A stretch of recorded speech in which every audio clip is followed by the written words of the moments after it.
everybody? Huge news today. For the first time in Raptors playoff history, they clinched a series, the Toronto Raptors, in only 5 games, advancing on to the second round of the Eastern Conference playoffs. And in an absolutely end-to-end dominant performance, the stats are in. The Orlando Magic, since winning an upset victory in Game 1, only led for a total of 5 minutes and a handful of seconds for the entire remaining 4 games of the series. Kawhi Leonard, who garnered Michael Jordan comparisons after Game 4 win against the Orlando Magic, played even better. He elevated the performance in tonight's game, or whenever it is that you're listening to the podcast, in the final game that the Raptors played against the Orlando Magic. Pascal Siakam continuing to show people why he should be the unanimous decision for most improved player. Kyle Lowry starting the game hot. Game 1, 0 points. Total game. Game 5, 9 points in the first few minutes of the game. All around, and many more stories, but all around dominating performance. And I'll be candid with you guys. I spent half of the game watching the Toronto Maple Leafs try to scrape it out in Game 7. You have to show support, even though I'm a basketball guy, true and true. So it's a little bit upsetting that they suffer another Game 7 loss to the Boston Bruins. But where my heart lies, basketball, Toronto Raptors, and they went out there tonight and sealed the deal. And they're now going to have a very tough, it's looking like, matchup against the 76ers. But with even Drake in attendance, nothing could go wrong for tonight's Toronto Raptors team. But before we get into any farther the breakdown, start off the podcast. I guess we're into it enough now, but we'll do the comment of the day. The comment of the day, tonight goes to Victor. Says, we lost the first game so we can finish the series in front of the Raptors crowd. And what a special night it was, certainly, for the Toronto Raptors fans. This is a monumental season, I think, or this could go down as a historic season for the Toronto Raptors for multiple reasons. And, of course, of the nature of the blockbuster trade that surpassed in this offseason, or this most recent offseason, and dealing away the franchise star to get in a top guy in the entire NBA, for all the acquisitions and Marc Gasol that panned out and Jeremy Lin that didn't pan out, and the complete reshuffling of the entire lineup, the coaching staff, everything.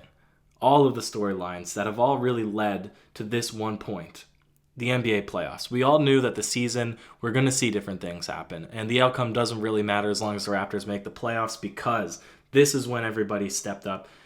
They're ready to play 100%. If they're not ready, they're not going to be playing. And what a showing it was.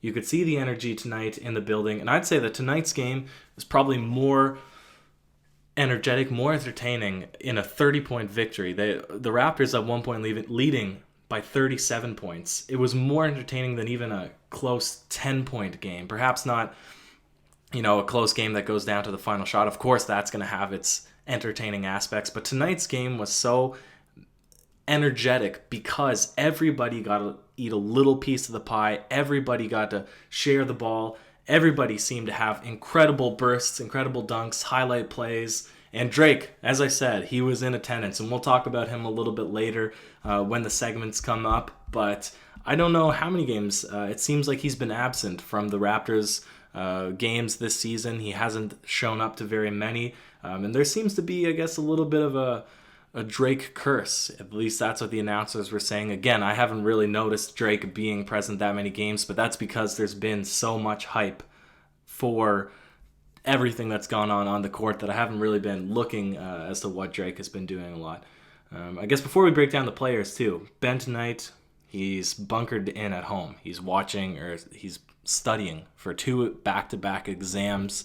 He's in that computer science. He's in that studious grind right now. So it's me bearing it down for you guys and explaining everything that happened. It's sad that he missed this one, because tonight, I have to say, is maybe one of the best performances that we've ever seen from Kawhi Leonard in the playoffs, certainly for the Toronto Raptors. 27 points, not his biggest outing, but on 8 of 11 shooting, 5 for 5 from 3. He got the Michael Jordan comparisons from different analysts after last game. I've already said that. but it's looking like he might even deserve Steph Curry comparisons after tonight's game, shooting 100% from the 3 on 5 shots. And that's the boot with 7 rebounds, 2 assists, a steal, only 2 turnovers on the game, plus minus of 38. Wow. I mean, what less to be said for this fella? Kawhi Leonard has been out there. We were worried, perhaps, that with all of the rumors and circulation of whether or not he's going to be staying on the Toronto Raptors next season, and whether or not his injury or his alleged, or, well, I guess the extent to which his injury has been holding him back from playing this season, if that was going to come into effect in playoffs, we've all been speculating that he's been holding back on his absolute most and that we were going to see 100% come playoff time, and that's exactly what he's delivered. And tonight, again, the Orlando Magic defense, regardless if they have the much longer and taller Jonathan Isaac on him or they double team him, anything, it doesn't matter, because he's able to pour in at such a high offensive rate and be literally unstoppable to the Orlando Magic defense. But a lot of that is due in part to the guys that he's able to pass it to and to facilitate to when he's getting hacked down low or when he's getting those double teams on him. Pascal Siakam, another consistent night, 24 points, making a bid, 6 rebounds, 4 assists, 50% from the field, a block. Really, it's hilarious to me how he was pinned to probably have a struggling series because the Orlando Magic defense have been able to have their way with Pascal Siakam throughout the regular season, and he's poured it onto them. He's been absolutely unstoppable as well, just like Kawhi Leonard.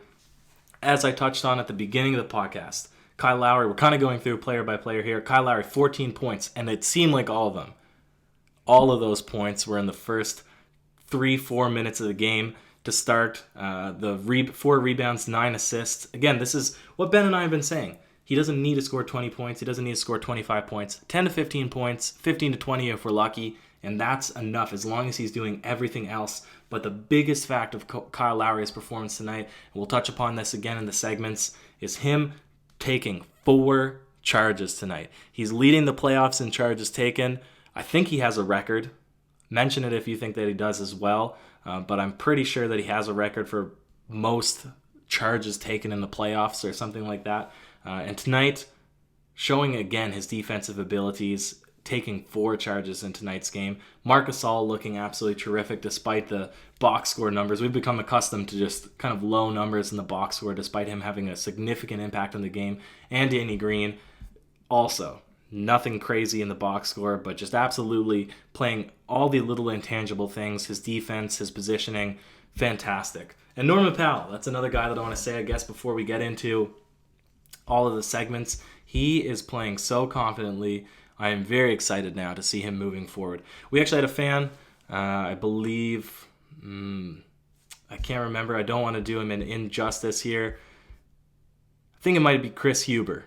And if it's not, then that's hilarious that I got it wrong. But he was saying, what is your thoughts on bringing McCaw in as the backup point guard instead of Fred VanVleet? Absolutely not. Fred VanVleet is going to remain at the 2 position, or the backup 1 position, sorry. But McCaw might have some serious impact come the 76ers series when we're looking for a defensive prowess, some sort of defensive impact to come in, because I'll also touch on this now shortly after the segments, but despite everything that went well with tonight's game, that very final lineup that the Raptors had in to close out the game, to finish the burner minutes, the scrub minutes, they got outscored by, I think, 20 points, at least 16 points. Jeremy Lin out there for only 5 minutes and 50 seconds, minus 16. That's not going to fly in a much tougher matchup. And of course, they're not going to have the scrub players out in the scrub minutes, in those sort of last burner minutes when you want to save the best players and make sure they don't get injuries. But at the same time, to go out there and get outscored by that much, I don't want to bring the sort of tone of the podcast down here, but a guy like Patrick McCaw, I really feel like he'd be able to come out there with energy and maybe fill in the spot of a Norman Powell or something like that. Not take his minutes or anything, but maybe a better example would fill in the spot of a Jody Meeks. He might not give you the offensive shooting that Jody Meeks can, but his defensive intensity could certainly be there. So he might be an X factor coming off the bench in this next series. But before we get any further, the Kawhi "you do him like that" Play of the night, Jody Meeks. Now, I'm sure that everybody's going to comment a different thing that they thought could be deserving of that, and I'm sure that there's a bunch of them. Again, I sort of had one eye to the Leafs game, one eye to the Raptors game, but a late game play that stood out the most to me, Jody Meeks getting the strip or block on a dunk attempt by, it seemed like it was Birch, leading to a fast break. Jody Meeks gets it back, dishes it to Ibaka for the huge slam. Jurassic Park was going absolutely crazy. Drake had energy. The Toronto Raptors bench was going absolutely crazy. That's what I like to see. As I said earlier, there was a 37-point lead at one point. I'm pretty sure it was a 31-point lead at the time of this play. And to still play at that high energy level, to still have people as engaged as they were with that play, it's absolutely fantastic, and that's what I love to see. You need to have your foot on the gas at all times. That's championship mentality. That's Mamba mentality. Kobe Bryant, I think, would definitely give the seal of approval on that one. But not all plays can be the Kawhi you do them like that. Play of the night. Some just make you say, oh, geez. Tonight's OG's play was, I think there's three things that stood out to me. One was Marc Gasol's absolute savage rejection on DJ Augustine. Absolutely no respect for the former Toronto Raptor.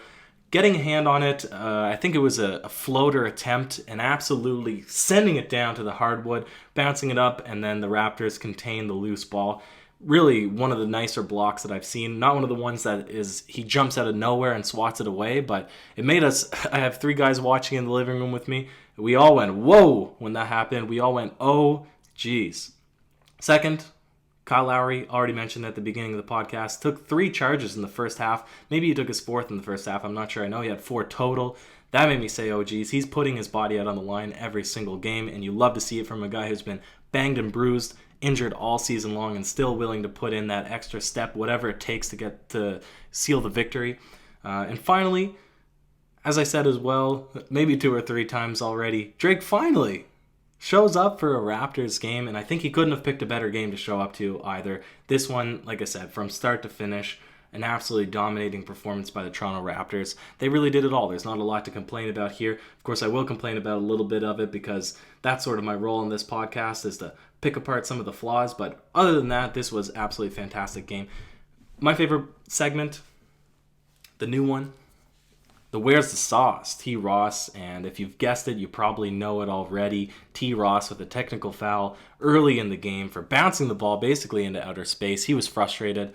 I think anybody who's played basketball before has done a similar thing and just slamming the ball down when you're angry. And you can't be doing that, T. Ross. You can't, especially when your team is losing by so much. And it's not those sort of plays that rally and inspire your team to do better. It's those kind of plays that just give away a stupid and easy free throw, I guess, to the other team, and that was Kawhi Leonard, who absolutely did everything from the field tonight. I'm saying absolutely, I'm saying everything, I'm repeating a lot of words. There's not a lot to say when there's such an end-to-end performance, and I'm so excited. I'm so ecstatic that the Toronto Raptors so handily moved on in a playoff series. It is fantastic as a Raptors fan, and to keep this sort of high energy, this high spirit, the DeMar Carroll Gold Star Award, I'm not giving one out tonight. It is not in the good spirit to have a worst performance award when the Raptors went out and achieved a franchise first, moving on in a playoff series in only 5 games for the first time ever in the most dominant way possible. And if you only want positivity, certainly end the podcast here. You can turn it off. Thank you, everybody, for making this far. Like and subscribe. But if you want the one little twinge of negativity, I just have maybe a 1-minute ramble. I am disappointed with the way that the final unit went out there and played. Jody Meeks, Patrick McCaw, Malcolm Miller, Jeremy Lin, and Eric Moreland. They were sitting on a 35-point lead when they went out there, and the Raptors should have won this game. I don't think the Magic should have even had 90 points. They maybe could have finished with probably only 83 points max, maybe 81 points if they had to leave the decent players out there. But how hard is it to score? In 5 minutes playing time, to go out there and get outscored by 16 points, Malcolm Miller, Jeremy Lin, Eric Moreland, to 0 for 1, 0 for 1, 0 for 2, 0 for 1, Jody Meeks 2 for 8. To me, that's unacceptable. It's absolutely absurd, because in a tighter game, again, they wouldn't be out there, but have a little bit of pride when you're going out there. And of course, you've been sitting the whole game, but so is half the Orlando Magic bench. I'm just, like I said, I'm disappointed because I think it could have ended on such an even higher note than what it was. It could have ended on a 30-point victory, that absolute devastating final punch, like, what do you call it, in Mortal Kombat, the finish him, the blow. But like I said, other than that, there's nothing to complain about. There really isn't, because it's all good in Raptorland. And I'm very, very, very, very, very, maybe one more very excited to go on and play the second round against the 76ers. We'll have a full matchup breakdown. I think this is a favorable matchup for the Toronto Raptors, but they're going to have to play really, really hard in order to win that series. So for real this time, thank you so much for making this far. Like, comment, subscribe. We're on all podcasting platforms now, so you can check us out wherever you like to listen to your podcasts offline. And yeah, that's about it for me. Cheers.